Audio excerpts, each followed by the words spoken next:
2007, also today, guys, the first iPhone is unveiled. So Steve Jobs revealed the very first iPhone to the public in 2007 at the Macworld Convention in San Francisco. The first two models at 4 gigabytes and 8 gigabytes were priced from $499 and $599. The two became available the following June at 6 p.m. and hundreds of fans stood outside the stores and waiting to get their hands on it was called the Jesus phone, I guess, at the time. So the iPhone debuted. So I'm interested here in our lifetime. So for some type of new technology that came out during our lifetime, obviously you could talk about medical. I mean, we're not talking about things that's saving people's lives. I'm talking about from a convenience and technology that the average person owns. Okay. Is this the greatest technology that we could ever have imagined as a kid? Is this still the greatest technology that's come out that we could use for personal use in our lifetime? Keith, what do you think about the iPhone? I certainly think it's up there. You know, the biggest commodity in the world, we went from gold to oil, and as the last 20 years, the biggest commodity in the world has been information. Well, information gets disseminated through communication. So this has been as huge as far as communication is concerned, because it took some of the other great inventions, internet, and put it all in this one device. Camera, just to name a few, recording, all that in this one device, and then able to disseminate that information. I can take a video of you and I hanging out and then email that video to somebody in California or wherever, or Russia or wherever, or put it out for the whole world to see, from that instant device. And I just think it's fascinating when you think about that. So from a standpoint of communication and information, I think it might be at least in the top two. I think of other things that are hugely important. You talk about eating. The microwave might be out there somewhere, but definitely I would agree it probably is. Skinner, what are your thoughts on the iPhone as far as the greatest technology in our lifetime? I think it has to be in a conversation.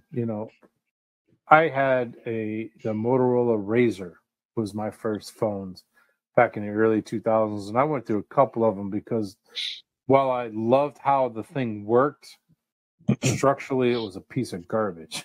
The buttons would fall out, especially that home button. So I went through a bunch of them, but it was nice and convenient. Stick it in your pocket, didn't even know you had it in there. So my first real phone after that was an iPhone, because I had messed around with the iPod Touch. Before the iPhone was actually come out, you had the iPod Touch, which is where all the streaming music and games first originated before they turned them into the phone. So I was familiar with that process. So I've been an iPhone person since the very inception of the phone. Yeah. But like he said, the technology and everything that phone represents today is so different compared to what, like he said, the invention of the internet was still fresh in our minds in 2007. That, fellas, is only 15, 16 years ago. It's crazy, yeah. But the inception of the internet was so fascinating and still so very raw. And then to put that in that little screen of a telephone, yeah, it was brilliant. It's amazing.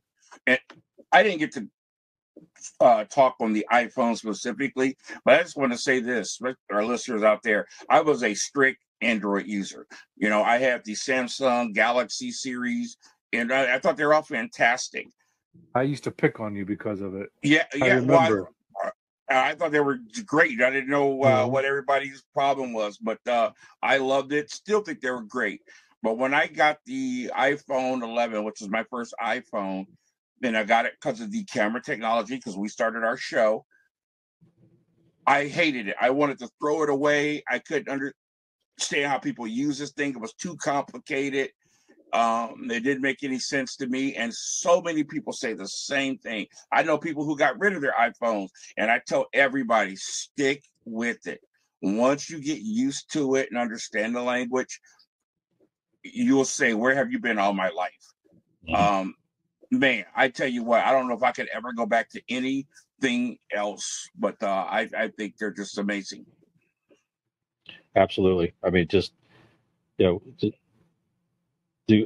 have it explained to us as teenagers, even, to me, it would have been, I wouldn't have got my head around it. Yes. To understand the fact that you would have a portable device that you could look up anything you could think about. You could take pictures with it. You can take videos with it. You can connect with your friends through social media apps and connect with the general public, and do a show like this. That we shoot this. This is all iPhone stuff. We shoot the video on the phone. Yes. We grab it through different apps. Pull the audio, post it, and like I said, our one listener in Laos would not see us today without the iPhone technology. It's amazing. I sold phones in the late 90s when they had just come out, really. And I remember when the first phone that you could text your name on the screen came out. Yep. Everybody lost their mind. Yeah. And they thought this was unbelievable technology. And I remember our tech person reading in a magazine about a company called Vodafone. Vodafone owned AirTouch. You guys remember AirTouch back in the day? And they said, you know what? They said down the road, we're going to have phones with little screens on them that you can see the person you're talking to. We thought that was such hooey. Yeah. And now look where we are. Unbelievable. Yeah. It's just second nature. FaceTime, Messenger video. Unbelievable.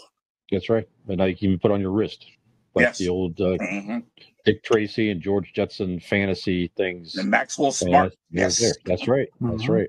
Of course, you could have a whole other conversation on the negative side. We've had different conversations on this podcast, different episodes where we talk about the detriment of social media and the phone and everything else, where it really has dulled down human connection, personal connection in many respects. So there's certainly some negative repercussions from the technology. Some could say it's eliminated human interaction. Yeah. How about from a physical point of view? I was watching a fascinating video the other day that talked about people quit laying your phones down by your head when you lay down, because that phone has to search for towers, and those waves are going through your brain. They have found proof of a link to cancer disorders and things like that. So there are people who talk way too much. I have a niece who just, every time you see her phone's to her ear, it's annoying. Like, you don't have that much important business going on in your life. And I'm concerned about her, all them waves going through her head. You know what I mean? It's like, come on, give it a break. Yeah, absolutely. Hey, Fish here from ItCameFromGenX with Skinner and Keith. For every like and subscribe, you may win a free 1-year subscription to the AARP.